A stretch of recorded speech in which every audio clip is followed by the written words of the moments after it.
در مورد زمانهای ویژه‌ای که اهل بیت به ما توصیه کردن و روایات اون در کتاب‌های مستند و معتبر وجود داره، دفعه پیش عرض کردیم.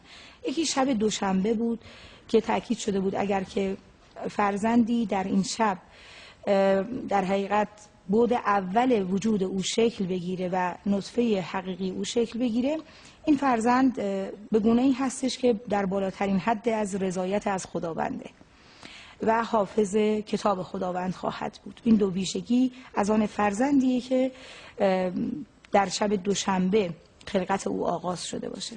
شب سه‌شنبه ویژگی خاصی که داشت این بود که شهید پروری میکرد. فرد رو با یک شخصیت قوی، دلیر، دلرحم و اینکه لحظه طلایی رفتنش از این عالم با شهادت در راه خداوند همراه بشه و اینکه زبانش در زندگی از دروغ و تهمت و غیبت پاک بشه. یکی از اون گناه‌های ویژه‌ای که ما بهش مبتلاییم گناه‌های زبان هست.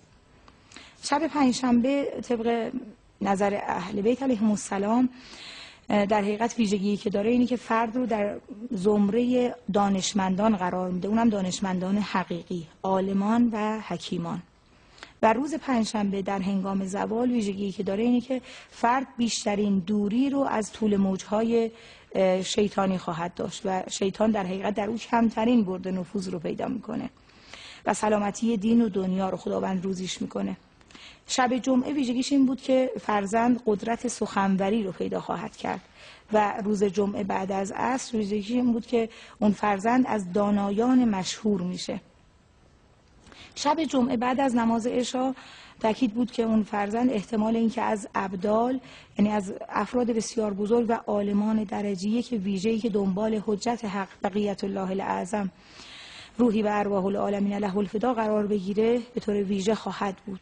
و شب اول ماه مبارک رمضان که این دو مورد آخر جزء استثناهاست، یعنی جزء آداب ویژه فرزندداری و اقدام به بارداری این هستش که شب اول ماه‌های قمری این رخ نده، چون آثار منفی رو میتونه احیانا ایجاد بکنه.